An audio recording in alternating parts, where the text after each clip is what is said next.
Well, thank you all. I'm going to attempt, I have no chewing gum with me today. If you've ever heard me speak before, I have a very dry throat, so I usually have chewing gum in my mouth. I do have water bottles, so if you want to applaud occasionally so I have a second to take a drink of water, that'd be great. Well, good afternoon. Thank you for the opportunity to speak to the Jeffersonville Rotary. This is the fourth time I've come before you to talk about the state of our great city, and a lot has happened in the last 4 years. Since 2012, we've witnessed big changes in Jeffersonville. We've watched as our city has grown. We've watched our city become one of the best places in the state to raise a family. It's an exciting time to live in Jeff. We are a city on the move. Everywhere you look, there's growth and development. We are one of the few cities in the state that is growing. There's a can-do attitude in Jeffersonville. I've never been more proud of my hometown. You can feel the energy in the air. The state of our city has never been stronger. And what's happening in Jeffersonville is because of teamwork. Our team is a collection of hardworking men and women. Many of them don't get the spotlight. Much of their work goes without notice, but they deserve recognition. I want to thank them for their commitment to making our city a better place. That's what I strive for every day when I walk into City Hall, to make Jeffersonville a better place for everyone. And in 2015, we made tremendous strides in making that happen. After decades of talk, we replaced dilapidated boat docks with a beautiful new marina. With the opening of Fisherman's Wharf, our riverfront is now a public green space everyone can enjoy. Big Four Bridge continues to bring thousands of visitors into our downtown. My commitment to parks has never been stronger. We have one of the finest parks departments in our state. Paul Northam over here is our parks director. I've known Paul, I think, since second grade. He was the Little League president for, I think, 10 plus years. I saw him deal with angry parents and parents with multiple kids. This guy is a heck of an asset to the city of Jeff. But I also believe in citizen involvement. Politicians shouldn't make all the decisions.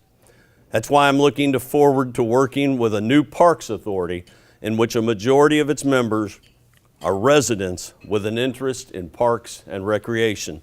Actually, I have Mark Munzer back here from New Washington State Bank. He's one of my new appointments to the Parks Authority. With their help, we'll continue to grow our parks. I'm asking the new Parks Authority to formulate a 10-year master plan for the parks in our city. Building under the leadership of Police Chief Kenny Cavanaugh, last year marked a new direction in our police department. It was the first year in our new police headquarters. We saw an increase in the police bike patrol, our Citizens Police Academy graduated another class, and we added 2 new K-9 units. But our police department must meet the demands of our ever-changing community. With the opening of the 2 new Ohio River bridges, we need to continue to hire new police officers with a renewed focus on community policing. I'm proud of the men and women who sacrifice everything to make our city safer. And it's important that we give them the tools and equipment to do their job. This year, we will see the arrival of 2 much-needed new fire trucks. We're discussing the need for a new fire station to better serve the rapid growth at River Ridge. We must continue to hire more firefighters to meet the changing demand for our growing city. Our fire department has become more involved in the community. Firefighters are now teaching fire prevention to senior citizens by visiting senior communities. Starting this spring, Fire Chief Eric Hedrick is opening up the firehouses for Safety Saturdays, where families can come and meet firefighters, learn about fire prevention, and tour their neighborhood fire stations. In 2015, we continued to grow our local economy with a focus on jobs and growth. In the last 4 years, we've watched Jeffersonville become the home of more than 6,000 new jobs. We've done this by attracting new companies while helping existing ones expand their operations. Last year, we chose developers to transform 2 prime pieces of real estate in downtown Jeff. We will soon break ground on the 10th and Spring on a $30 million commercial development that will include retail shops, hotel, and restaurants. We're working with another developer to build a mixed-use development at the site of the old American Legion building. The $25 million project will include both residential and commercial space along with a parking garage that will help alleviate the shortage of downtown parking near our Big Four. With the excitement surrounding Big Four, our downtown is a destination point. We now want to attract young families to live in our downtown. The area around the Big Four is prime real estate for private development.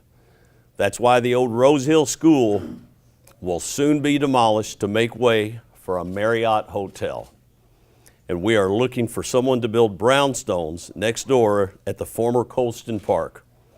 But downtown isn't the only place where we're seeing growth and development. Veterans Parkway got a big shot in the arm last year with the announcement of a $35 million retail center development. In 2015, we welcomed Menards, Comfy Cow, Krispy Kreme, and Heine Brothers Coffee to the booming commercial corridor. And it will soon be the home of the new Wild Eggs restaurant, chain first in southern Indiana. 2 separate companies have announced plans to bring long-needed commercial development to more than 80 acres of Highway 62.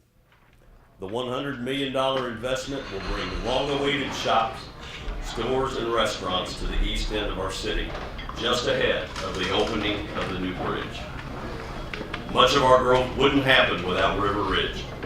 It's one of the strongest economic development assets. And with only 10% of the roughly 6,000 acre currently developed, it's clear River Ridge will remain the driving economic force in Jeffersonville for years to come. In the last year, we've taken some bold steps to help us plan and prepare for our future growth. We realize that 2 new bridges are going to bring even more development to Jeffersonville, and we want to be ready for those changes. We updated our comprehensive master plan. It's the first update the city has made to the plan in nearly a decade. We now have a roadmap for Jeff to continue to grow and prosper.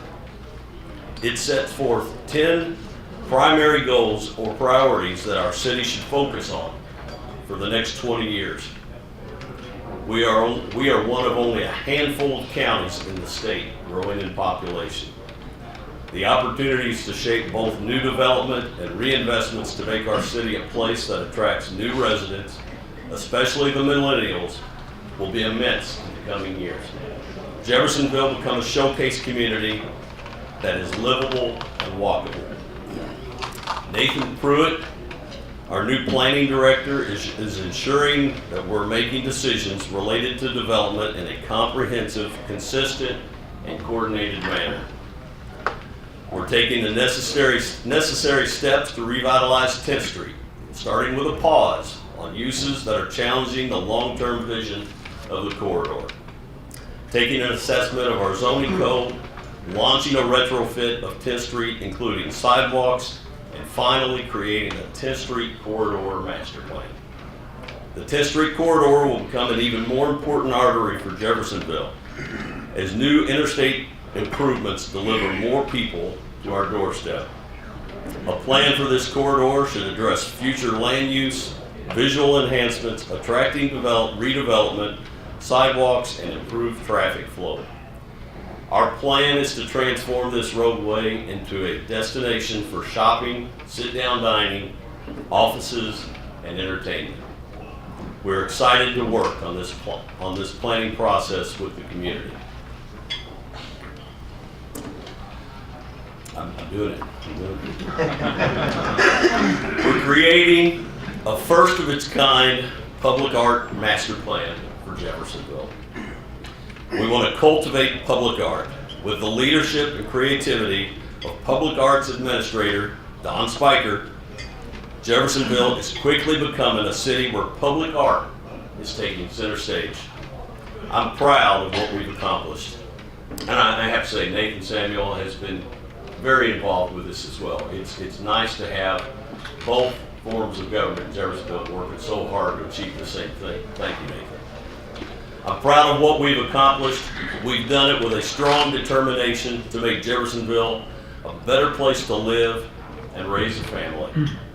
We've done it with a focus on making Jeffersonville the place to do business. But we've done it without raising taxes. We're doing more with less. We had budget surpluses in the end of each of the last 4 years. We head into 2016 with strong reserves. Our city is so fiscally strong that an independent study ranked Jeff's fiscal health as the best in the state. This is an amazing time to live in Jeff. We've witnessed much change in the last 4 years. It's been filled with news of developments, jobs, and quality of life projects. It's easy to see that Jeffersonville is truly a city on the move. We're moving in the right direction.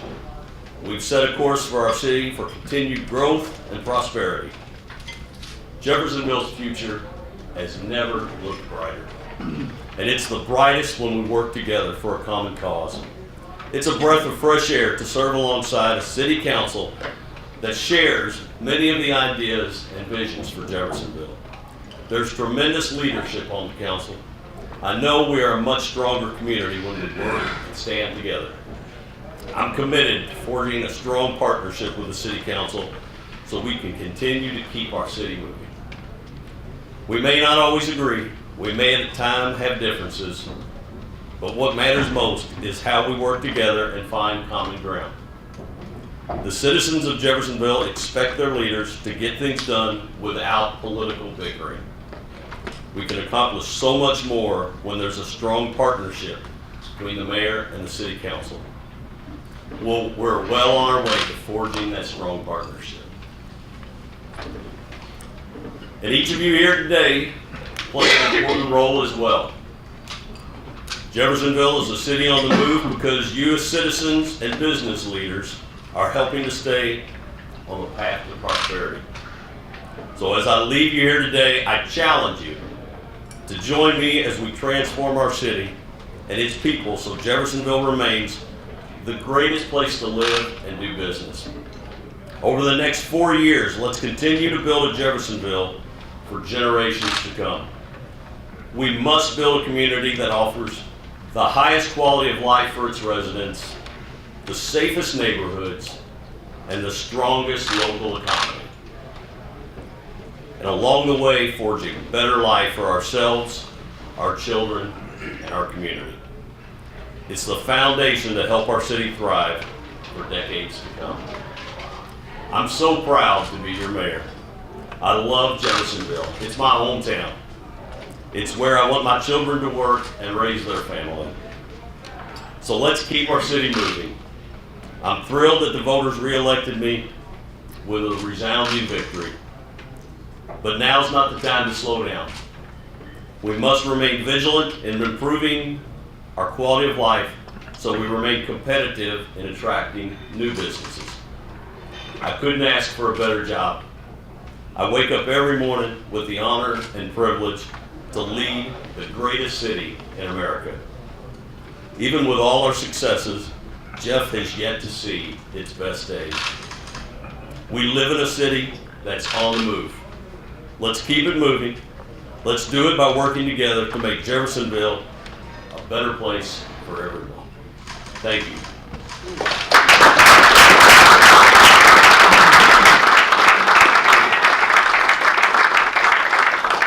I'd be happy to take some questions, and it looks like I've got some money up here to take too, so. What can I answer for anybody? I see so many business people here. You guys are what's making us kick some butt. What can I answer for you? Please. I know this is a broken record. What about those Ducks over by Sylvan Park? Carl Missing Park? Hundreds of them. Of the ducks? Yeah, Canada geese. You know, Paul, I got a question actually. We may be able to help. You know, we had a similar situation. We've got ducks that, you know, ducks are pretty to look at, but unfortunately they leave something behind that nobody cares to deal with.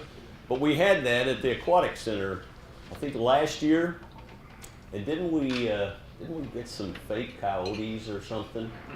We did, and they worked. We also got a strobe light system that helps to scare them away when they settle, and the strobe light comes on randomly, it scares them away. So we did that, and then this was actually in 2014. In 2015, we purchased some chemicals to put in the pool that wouldn't harm any humans, but it had an effect on the geese. Can that be put in Kyle Missing Park? That's something we need to look into. I don't see any reason why we couldn't. Obviously, there's not a lot of humans swimming in that pool, but or in that pond. But yeah, it's something we can look at. A combination of the coyotes and the strobe lights and the chemicals. Because they're going into the neighboring yards. Well, it worked for us at the aquatic center. So as your mayor, I promise to try and take care of the geese problem at Sylvan Park. Your office is on my speed dial. Okay. What else can I answer?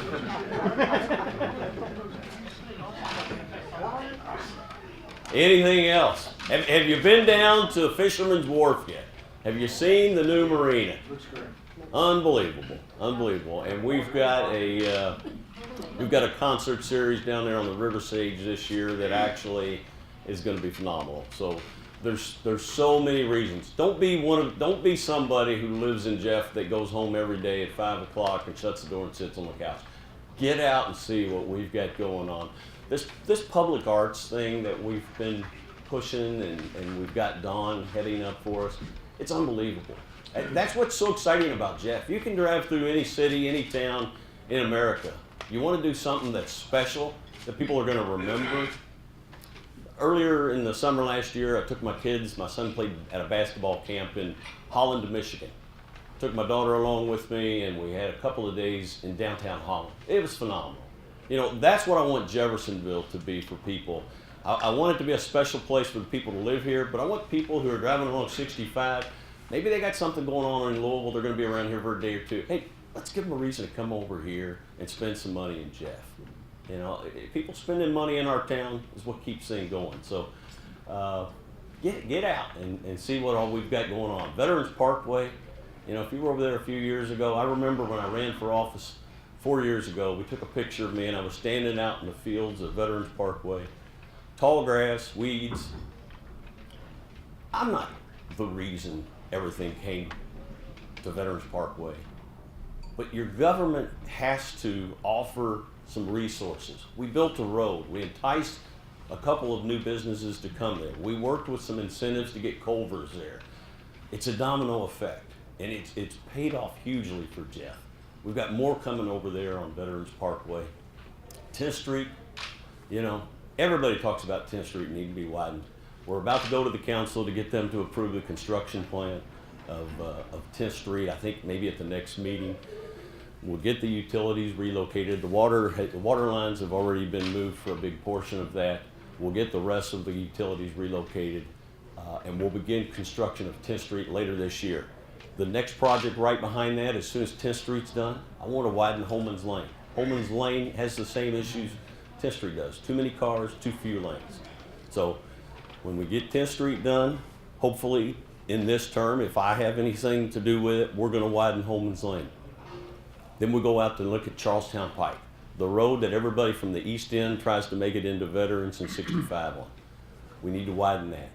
So we're taking care of our infrastructure needs with the bridges, and we're getting a lot of state and federal help on that. These are projects that we need to do internally inside of our city. We're doing it. It's a slow process. It's frustrating sometimes, but I hear you. I go and knock on a lot of people's doors, And it depends on what end of the town you're in, what the needs are. Some people have drainage problems. Some people have cars getting broken into. They have kids hanging out. You know, it's a great way to find out what the problems are. Geese over at Kyle Vissing Park. You know, I hear them, and I hear you. And we've got the resources. You know, it's nice to be able to stand up here and say, we've got a surplus. We're fiscally strong. We're going to continue to do that. We're going to spend money, but we're going to do it wisely. Yes, sir. On 10th Street, opposite the Census Bureau, a number of houses about a block long have been pulled out. What is going in there? That's actually the relocation of the water lines have just recently taken place. The houses are all gone on the other side. Well, the ones that were taken out were simply because the road itself is going to be so extremely close to the house. It wasn't viable to continue living there. There was only a few homes, and some of them voluntarily took it. But, you know, you got 32,000 cars a day that travel 10th Street. You know, I had Jerry's Restaurant for a number of years. My family did. Started back in 1963. And I can remember back previous to Dale and Orm even. 10th Street's been getting talked about needing to be widened. You put that many cars on 4 lanes of road, you're not doing your city justice. And I'm sure Dale put some effort into getting it done too. And every mayor since then has put some effort into it too. We're getting it done. There were a few homes that had to be relocated, but you know, we're not a city of 15,000 anymore. We're reaching 50,000 people. You pay tax dollars. You want to see services increased. You want your roads improved. You want police protection, fire protection. I keep my goals and my priorities pretty simple. We're going to use the tax dollars we have. We're going to take care of our basic needs. And we're going to improve your quality of life. And we're going to do it without raising taxes. Carl. Don't want to make this entirely a Kramer thing, but as you may be aware, Gene Burke and I are co-coordinators for the Indiana Bicentennial in Clark County. And it would help us if we had a contact person in the city to help coordinate. We're working with Dawn on some things that are related to the Bicentennial, but there are probably other opportunities for the city to participate in one way or another. It'd be helpful if we had a I'm going to introduce somebody you probably already know, Rick Lovin. Okay. Rick was my right-hand man for most of the first few years of my administration. He had to spend last year up at the wastewater plant. He's back. So if there is an issue that we can help you with, I'm going to direct you to Rick. He'll get with you after this meeting. It's a significant time for the state of Indiana. Jeffersonville wants to be a big part of that. Thank you. Sure. Yes, sir. Just wondered, can you elaborate any on the 10th Street redevelopment plans? I mean, downtown is cool, Veterans Parkway is nice, 10th Street is there. You know, we've had it's one of the reasons I ran for office. I got tired of being a property owner on 10th Street and seeing all the money go downtown. You know, the previous administration wanted to build a canal. Canal was pretty planned. You know, architects can do amazing things with pictures. But I looked at the cost, and I looked at knocking on doors, whether I was in the east end or the north end of the town, and unless you were downtown, there were not strong favorables for that project because all of our resources went to a small dedicated area. It was pretty cool, but I had a hard time telling people who lived in the east end or Oak Park that they were going to be paying more in taxes for 6 blocks of downtown. One of the problems I had as a business owner on 10th Street is I saw that. I saw the funneling of money generated on 10th Street going to downtown to buy old properties. 10th Street's what is the backbone of our city. It's what paved our roads, it's what's built our schools, it's what's provided our trash collection, our police and fire. You can't forget, it's always great to bring in new, but you have to remember the people who sacrificed long hours and their tax dollars to build something. 10th Street was that road for Jeff. It needs to be it again. We had a huge success offering incentives to restaurants and businesses to come downtown. We're now shifting that idea. We want to offer those same incentives that drew 6 new restaurants into our downtown area. We want to offer that to the 10th Street corridor. I want 10th Street, you know, I've got a public disagreement right now with our school superintendent. I want to help Greater Clark all I can. The best way for me to do that as the mayor of Jeffersonville is to create new sources of revenue, new people coming into our city, keeping old. Sometimes we agree on things as a school corporation and the city, and sometimes you've got different needs. In order for me to create a more vibrant, exciting 10th Street, it does not include a bus compound where 100 buses are going to empty out every morning onto the major thoroughfare of our city.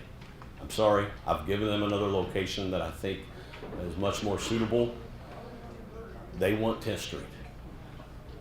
I can tell you, I've talked to several of the business owners on 10th Street. They do not want a 100 bus compound sitting in the heart of 10th Street.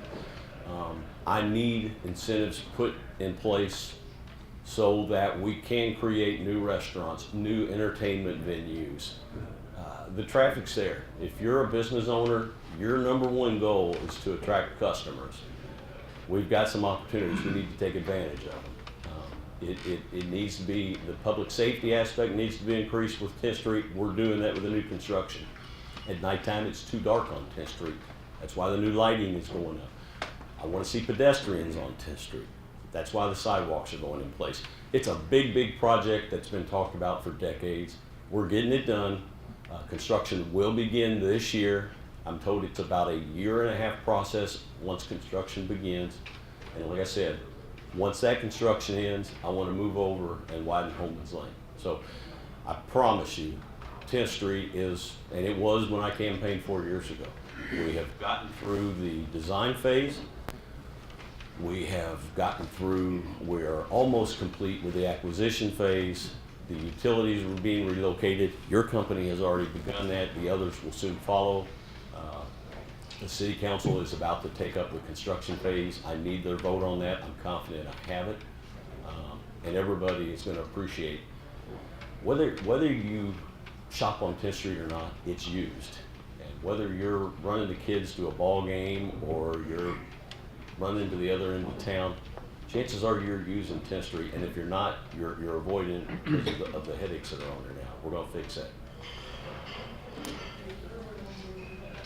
Anybody else? We have to do this more than once a year. Final Well- call for questions? Well, we'll let you wrap that up. All right. Thank you all very much.